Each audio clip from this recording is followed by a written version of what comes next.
à payer le prix pour que nos péchés soient pardonnés et ôtés.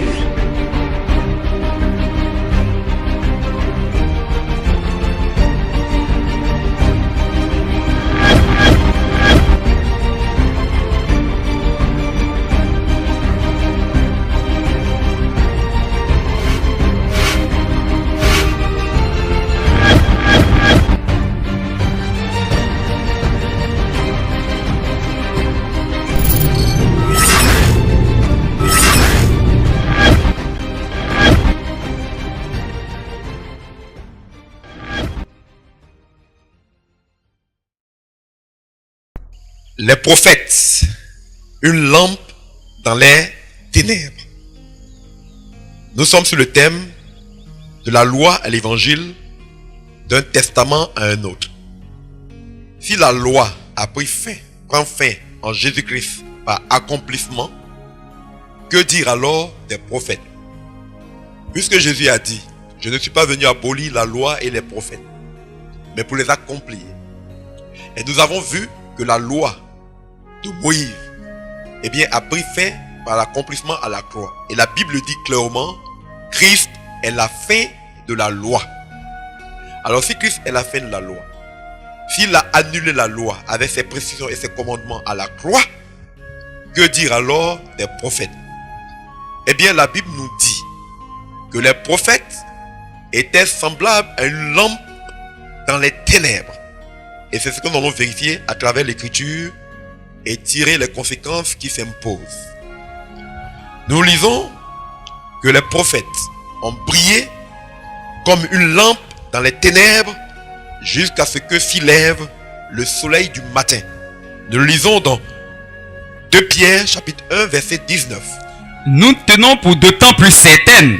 L'apôtre Pierre écrit que nous tenons pour des temps plus certaines La parole prophétique, la parole des prophètes, la parole prophétique, à laquelle vous faites bien de prêter attention, comme à une lampe qui brille, dans un lieu obscur, jusqu'à ce que le jour commence à poindre, et que l'étoile du matin, se lève dans vos cœurs. Écoutez, l'apôtre Pierre explique clairement que si vous vous intéressez à la parole, aux écrits prophétiques, vous faites bien. Mais, c'était comme une lampe qui brille dans un lieu obscur jusqu'à ce que commence à poindre dans vos cœurs l'étoile brillante du matin. Quelle est, ou bien qui est cette étoile brillante du matin? Nous le lisons. Que l'étoile brillante du matin qui a brillé dans nos cœurs, c'est Jésus-Christ. Nous le lisons dans 2 Corinthiens chapitre 4 verset 6. Dieu qui a dit, la lumière brillera du sein des ténèbres,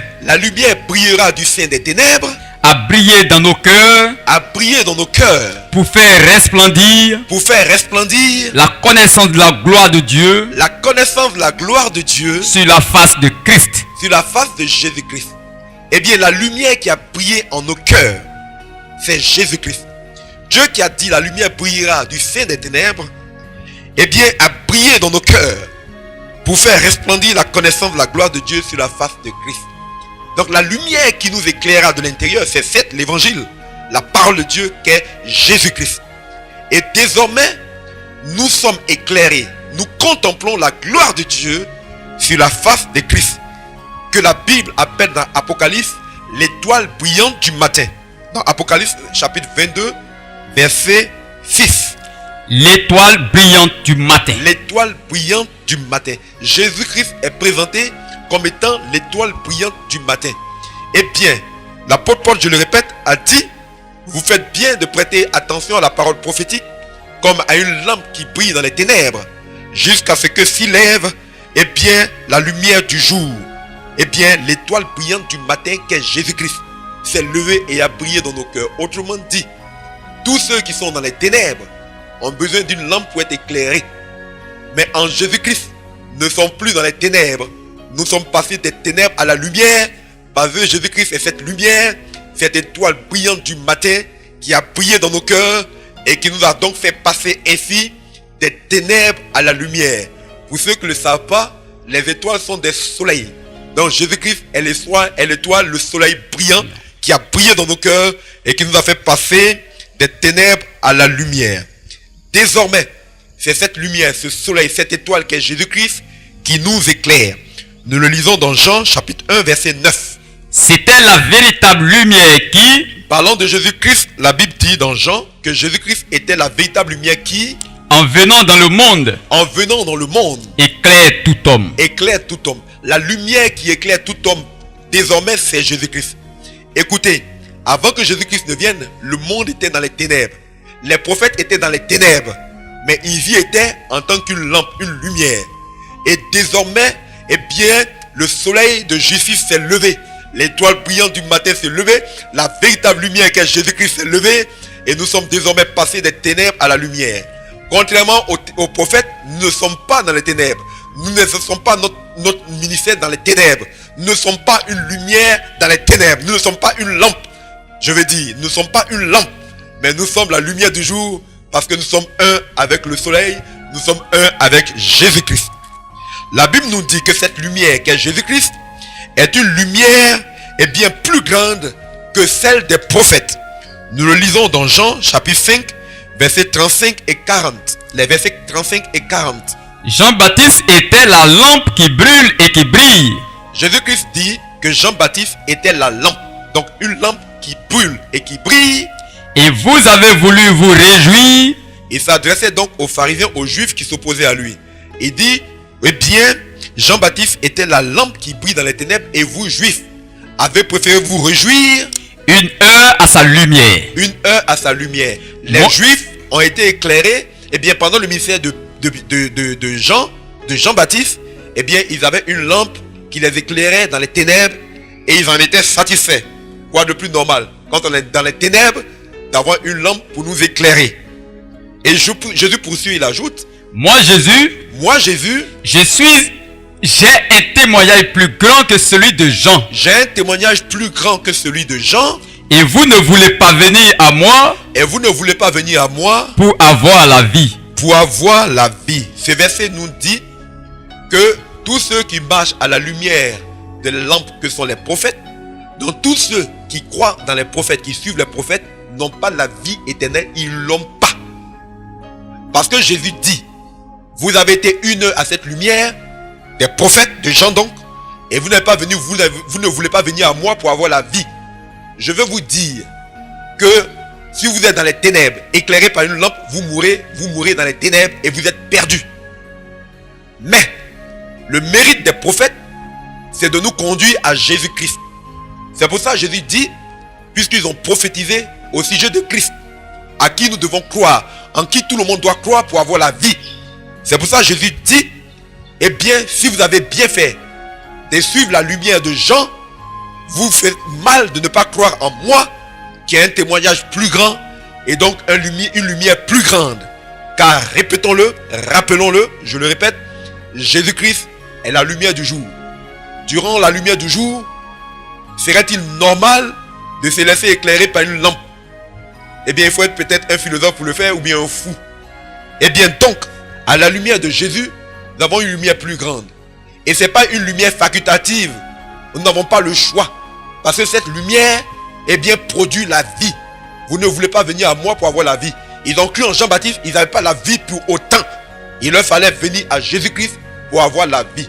Alors je vous le dis, à vous les tenants de l'Ancien Testament, qui vous laissez éclairer par des lumières, vous avez besoin, par des lampes, vous avez besoin de la lumière du jour, afin de passer des ténèbres à la lumière qu'est Jésus-Christ. Cette lumière donc produit la vie, contrairement aux prophètes. Nous lisons dans Jean 5, 39 à 40. Vous sondez les Écritures. Et dit aux Juifs, vous sondez les Écritures, vous sondez l'Ancien Testament. Parce que vous pensez avoir en elle la vie éternelle. Parce que vous pensez avoir dans l'Écriture, dans l'Ancien Testament, la vie éternelle. Ce sont elles qui rendent témoignage de moi, Jésus. Ce sont ces Écritures de l'Ancien Testament qui rendent témoignage de moi, Jésus. Et vous ne voulez pas venir à moi. Et vous, Juifs, ne voulez pas venir à moi. Pour avoir la vie. Pour avoir la vie. Écoutez, vous aurez beau sonder l'Ancien Testament, vous aurez beau croire en l'Ancien Testament, tant que vous ne vous tournez pas vers Jésus-Christ, vous êtes perdu. Parce que vous êtes encore dans les ténèbres. C'est en vous tournant vers Jésus que vous passez des ténèbres à la lumière. Donc la lumière des prophètes ne procure pas le salut. Il faut se tourner vers Jésus. C'est une lumière qui nous annonce une lumière plus grande qui allait venir. Et quand la lumière du jour vient, eh bien il faut marcher à la lumière du jour pour être sauvé. Il faut demeurer dans cette lumière pour être sauvé. Alléluia. Donc les écritures dont Jésus parle ici, c'est l'Ancien Testament. Puisque à cette époque, l'évangile n'a pas été encore mis par écrit. Donc les écritures que les Juifs sondaient, c'était l'Ancien Testament. Jésus dit, vous avez cru en l'Ancien Testament, mais vous n'avez pas la vie. Parce que vous n'êtes pas venus à moi. Il vous faut venir à moi pour avoir la vie. Donc la lumière qu'est Jésus-Christ, contrairement aux prophètes, procure la vie. Car quiconque la reçoit et est éclairé par cette lumière. Et on ajoutera en outre que cette lumière, eh bien, délivre du pouvoir des ténèbres. Écoutez, quand vous êtes éclairé par une lampe, vous n'êtes pas délivré des ténèbres. Vous avez une lampe, mais vous avez cette lampe dans les ténèbres. Mais la lumière qu'est Jésus-Christ nous délivre du pouvoir des ténèbres. Nous le lisons dans Colossiens chapitre 1 verset 13. Dieu nous a délivrés du pouvoir des ténèbres. Dieu nous a délivrés du pouvoir des ténèbres. Et nous a transportés dans le royaume de son Fils bien-aimé. Transportés dans le royaume de son Fils bien-aimé. Le royaume de Jésus-Christ est un royaume de lumière parce que lui-même il est lumière. Alléluia. Et nous a donc transformés du royaume des ténèbres dans le royaume de son Fils bien-aimé. Qui nous qui autrefois païens n'avions pas de lampe, mais eux juifs aussi qui étaient dans les ténèbres mais qui avaient des lampes. Ils avaient tous besoin comme nous d'être délivrés des ténèbres. Et c'est en Jésus-Christ seul que Christ nous a fait passer du royaume des ténèbres à la lumière, au royaume de Jésus-Christ. Donc avoir des lampes dans le royaume des ténèbres, c'est être dans les ténèbres. C'est donc être perdu. Il faut passer d'un royaume à un autre. Donc, alléluia. Il ne s'agit pas de se contenter d'être éclairé par des lampes dans les ténèbres. Il s'agit de passer des ténèbres à la lumière. Et c'est pour ça que Jésus-Christ est venu. La lumière du jour se lève pour que nous soyons délivrés à jamais des ténèbres. Alors, nous n'aurons plus besoin des lampes par lesquelles nous étions autrefois éclairés. Alléluia. Nous ajoutons dans 1 Thessaloniciens 5, 4 à 5. Vous n'êtes pas dans les ténèbres. Vous n'êtes pas dans les ténèbres. Vous n'êtes plus dans les ténèbres. Vous n'êtes pas dans les ténèbres, oui. Vous êtes fils de la lumière. Vous êtes fils de la lumière. Et fils du jour. Fils du jour. Nous ne sommes pas de la nuit. Nous ne sommes pas de la nuit. Ni des ténèbres. Ni des ténèbres. Si nous sommes passés du royaume des ténèbres au royaume de Jésus-Christ, alors la Bible vous informe que vous n'êtes pas dans les ténèbres. Pourquoi? Parce que vous êtes fils du jour. Nous ne sommes pas de la nuit ni des ténèbres. C'est terminé. Autrefois, c'est vrai. Nous étions ténèbres car étions dans les ténèbres.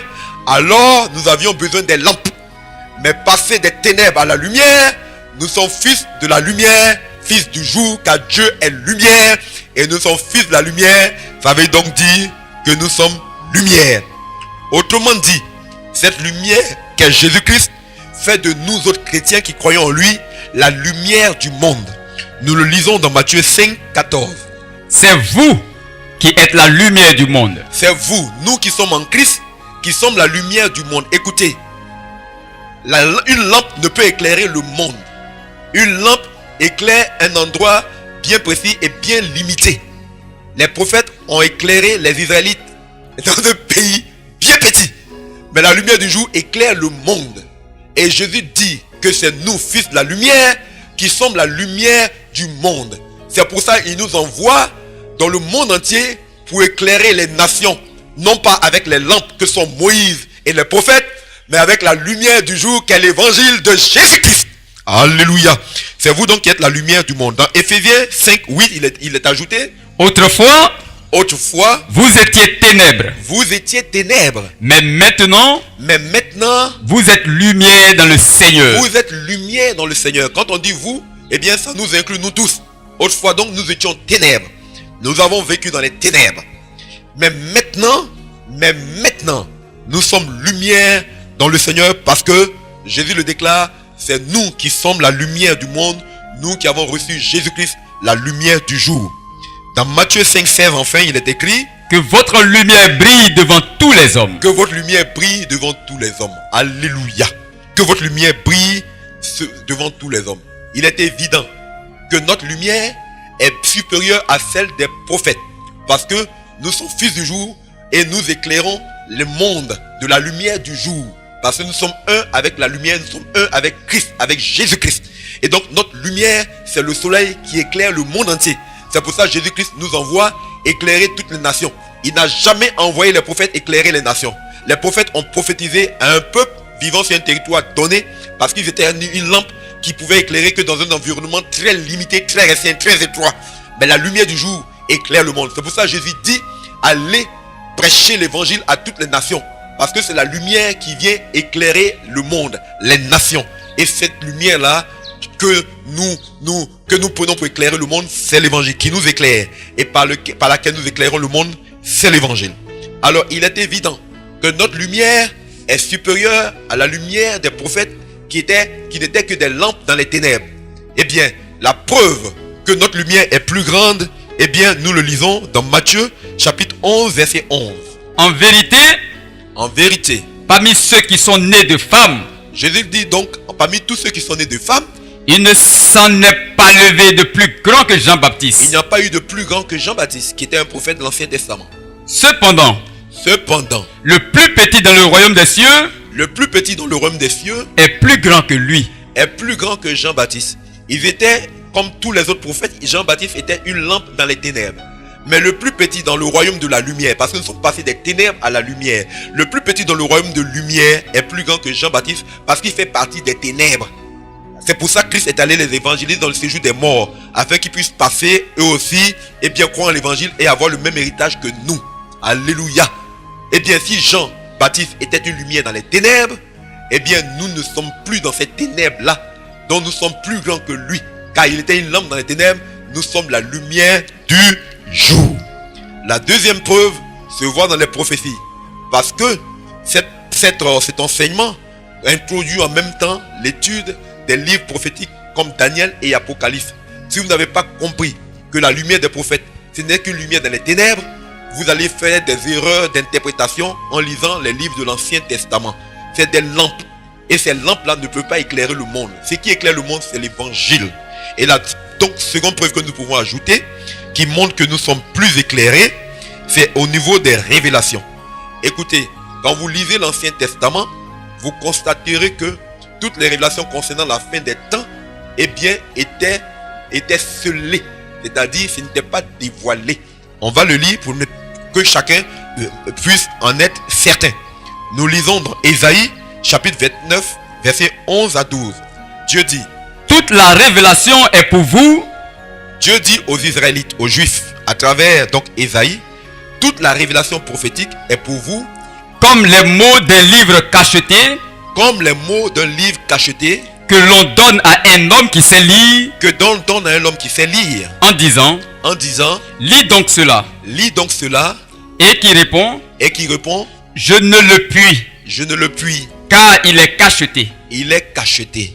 Ou comme un livre qu'on donne à un homme qui ne sait pas lire. Ou comme un livre qu'on donne à un homme qui ne sait pas lire. En disant, lis donc cela. Lis donc cela. Et qui répond, je ne sais pas lire. Je ne sais pas lire. Écoutez, je le répète dans Ésaïe donc 29, 11, Dieu dit toute la révélation. C'est-à-dire toutes les révélations qu'il a faites sur la fin des temps. Est comme un livre cacheté, c'est-à-dire scellé. Qu'on donne à un homme qui sait lire en disant lis donc, et il dit je ne le puis puisqu'il est scellé, il est cacheté. Je voudrais que vous compreniez que Dieu dit que toute la révélation prophétique sur la fin des temps est un livre scellé, cacheté. Vous aurez beau le lire, vous ne comprendrez pas le contenu. Et c'est ce livre-là de la révélation prophétique scellé qui a été donné à Jésus-Christ pour être décelé. C'est-à-dire qu'en Jésus-Christ, eh bien le sceau qui était placé sur la révélation prophétique, eh bien Christ les a ôtés afin que nous ayons une pleine connaissance de la révélation sur la fin des temps. Alléluia. Donc c'est comme un livre scellé. Et c'est ce livre-là que Jésus-Christ a reçu. Nous lisons dans Daniel chapitre 12, 8 à 9. J'entendis J'entendis quand Dieu fit faire les révélations à Daniel sur la fin des temps. Nous sommes dans Daniel 12. Quand il lui fit des révélations sur la fin des temps, voici ce que le prophète lui-même écrit. Il dit, j'entendis, mais je ne compris pas. Mais je ne compris rien. J'ai entendu ce que Dieu a dit sur la fin des temps, mais je ne compris point. Oui. Dieu répondit. Dieu lui répondit. Va Daniel. Va Daniel. Car ces paroles seront tenues scellées. Car ces paroles seront tenues scellées. Et secrètes jusqu'au temps de la fin. Jusqu'au temps de la fin. Ce sera scellé et secret jusqu'au temps de la fin. Daniel même ne comprenait pas. Vous vous levez aujourd'hui, vous lisez Daniel et vous donnez semblant de comprendre ce que celui-même qui a écrit dit, je ne comprenais pas. Ça veut dire que ce que vous croyez comprendre là, c'est des hérésies, c'est des erreurs. Parce que c'est un livre scellé. C'est une révélation certes, mais scellée. Je veux vous dire à vous, docteurs de théologie, qui parlez de l'Apocalypse de Daniel. Faites attention au mot que vous employez. Le mot Apocalypse veut dire dévoilement. Le livre de l'Apocalypse n'est pas un livre dévoilé, c'est un livre scellé. Et c'est Jésus qui l'a dévoilé, c'est-à-dire qu'il en a ôté les sceaux. Donc il n'y a pas Apocalypse selon Daniel. Il n'y a qu'un seul Apocalypse, un seul dévoilement de la révélation prophétique effectué par Jésus-Christ. C'est l'Apocalypse donc de Jean que Jésus-Christ a dévoilé. C'est l'ensemble des écrits prophétiques sur la fin des temps que Jésus-Christ a dévoilé. Alléluia. Et nous le lisons dans Apocalypse chapitre 5 verset 1. Et je vis, écrit Jean. L'apôtre Jean dit, je vis un livre scellé de 7 sceaux. Un livre scellé de 7 sceaux. Ça veut dire que toute la révélation prophétique n'était pas scellée d'un seul sceau, mais de 7 sceaux. C'est-à-dire 7 fois scellé. Vous allez ouvrir un sceau, vous ne comprenez rien. Vous allez ouvrir 2 sceaux, vous n'en comprenez rien. Parce que c'était 7 fois scellé. Vous ne comprenez rien comme Daniel si vous le lisez tant que ce n'est pas décelé. On continue. Personne dans le ciel. Personne dans le ciel. Ni sur la terre. Ni sur la terre. Ni sous la terre. Ni sous la terre. Ne put ouvrir le livre. Ne put ouvrir le livre. Ni le regarder. Ni même le regarder. Voici, lui dit-on. Et Jean se mit à pleurer parce que personne dans le ciel sur la terre ne fut jugé digne d'en ouvrir le sceau. Écoutez, ni Moïse ni les prophètes ne furent trouvés dignes de nous dévoiler les révélations sur la fin des temps. C'est pour ça qu'on dit en Daniel, laisse comme ça, ce sera scellé jusqu'à la fin des temps. Quand vous lisez Daniel, vous lisez un livre scellé. C'est-à-dire donc que la révélation est cachée, voilée. Alléluia. Ce que vous croyez comprendre, c'est un voile que vous croyez comprendre. Vous regardez un voile et vous dépeignez un voile. Mais c'est Jésus-Christ qui a enlevé le voile, qui a enlevé le sceau pour que ce livre-là de la révélation prophétique soit dévoilé. Et personne d'autre que lui ne fut digne. Et Jean s'est mis à pleurer et il lui fut dit, oui, le lion de la tribu de Juda. Le lion de la tribu de Juda. Le rejeton de David. Le rejeton de David. A vaincu. Il a vaincu. Pour ouvrir le livre. Pour ouvrir le livre. Et ses 7 sceaux. Et ses 7 sceaux. Le seul être qui est venu sur la terre et que Satan n'a pas pu vaincre et que le péché n'a pas pu vaincre parce qu'aucun péché ne fut trouvé en lui. Contrairement à Moïse qui était un pécheur. Contrairement aux prophètes qui étaient nés dans le péché et qui étaient donc des pécheurs. Eh bien Jésus-Christ est le seul qui a vaincu le péché et la mort. Et lui fut trouvé digne, de recevoir le livre, de le regarder, non seulement de le regarder, mais d'en ouvrir le sceau, afin de montrer aux serviteurs de Dieu, aux serviteurs de Dieu que nous sommes, aux enfants de Dieu que nous sommes, ce qui va arriver bientôt.